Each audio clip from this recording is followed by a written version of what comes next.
You have no idea, do you? Or did you choose not to know? Your husband stole $2 million from me.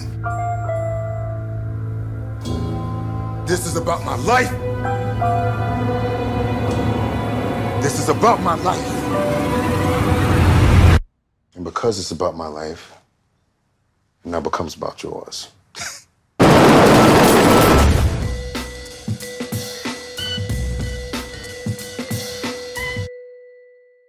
TV. It's always an honor to sit across from you. I mean, you're one of the filmmakers that inspires me just to keep on digging deeper in these movies, because you have so many visual layers to your movie that I always feel like I have to really dig in and really try to understand the images that you're putting on the screen. I feel like you don't waste images on the screen. I wonder, where did you first get the bug to want to create films? What inspired that journey? Well, I started like most kids do with a crayon and a piece of paper. But for me, it just sort of, there was an evolution from the crayon to the paintbrush, because I used to paint, to a movie camera. That's what happened. There was this sort of evolution, always dealing with, the perspective, always dealing with sort of a form. And that was it, really. It was that passion. And then I got into sort of watching films and, seeing how people sort of lived in, North America, in Korea, in France, wherever, and it was inspiring. It was just one of those things where I imagine if you're a sports person, you're interested in basketball, all you ever think about is basketball. All you ever want to do is play basketball. Well, for me, it was film. Mm-hmm. I noticed in some of your past films that you and Michael Fassbender had this connection to your films, mm-hmm. And I'm wondering, was the anchor in this film Liam or was it Viola, or do you do that with each actor that's in your on No, your I think this one is different. But I think the anchor, if you want to say an anchor or the force, but is Viola Davis, of course, mm-hmm. and the three other women. Viola she's the gravitas. She is the thing which she drives the whole thing forward, mm-hmm. And it's those kind of actors, as well as sort of Cynthia Erivo, Elizabeth Becky, and Michelle Rodriguez, who you want to work with, because they inspire me to sort of, hopefully be a better filmmaker, and hopefully I inspire them to be a better actor. Yeah. Do you try to hit different genres in your films? Is it a goal to I'm gonna do this thriller heist, I'm gonna do this historical narrative, I'm gonna do you have No, what inspires me is stories.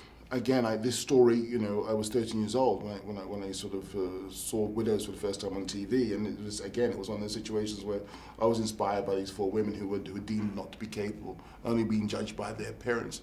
And I was similarly judged at that time as a 13-year-old black man, and obviously judged by my parents in a very different way. But I had this affinity, I had this sort of connection with them. Yeah. And that's what makes me want to tell this story. And again, I think it's all about the story, not necessarily genre. I'm not interested in that, I'm interested in story. Our go date is in 3 days, the night of the debate. Now, all of our work is worth nothing if we don't move this money, and fast. The notebook says $5 million. That's exactly the amount of money Mulligan was accused of taking in commission kickbacks. So over here we have $2 million, 20 Tupperware boxes, each box has $100,000 in $100 bills. It weighs 44 pounds. Now over here we have $2 million, 40 Tupperware boxes, each box has $50,000 in $50 bills. It weighs 88 pounds. I feel like I'm in school. Tell me about it. We gotta start thinking like professionals. We're in business together. There's not gonna be some cozy reunion. After this job, we're done. We have 3 days to look and move like a team of men.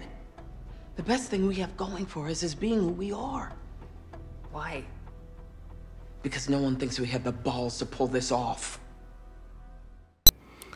Every award season they have, these interviews with the directors, and I remember a few years ago when you had this THR interview and this round table, and you spoke very bluntly about directors not being inclusive and not showing a reality in their film with 7 years ago. Yeah. Yeah. But I mean, it stood out vividly to me because I felt like I just needed that to be said. Well, that you know? conversation wasn't really. I mean, maybe it was taking place, but not in such a public space, I suppose. And maybe I put people on the spot, and I didn't mean to do so, but someone asked me a question, I had to answer it. And things have changed. I mean, again, you know, when 12 Years a Slave came out, I mean, the landscape has changed since then. We got Selma, and then you get sort of Moonlight and so forth and whatnot. I mean, I think with 12 Years, what happened is that they made money.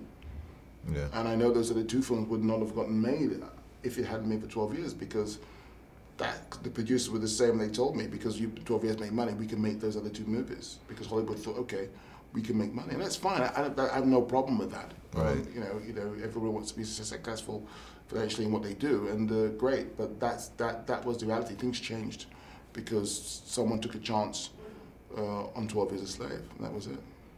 And lastly, how much does being a father and a family man go into your narratives for your film? Do you think it bleeds into your stories and your scripts at all? Absolutely. I mean, to be a father, to be a partner, all of those things. I mean, there's all those things come out in the movie, your life, and I think there's two things that matter to me the most in my life, is love and justice. The only two things worth living for, the only two things worth dying for, and I wanted to put that into this movie. And I think also what I was trying to do with, making this picture, this genre picture, but also steeping that genre, steeping that fiction into the reality of a contemporary Chicago.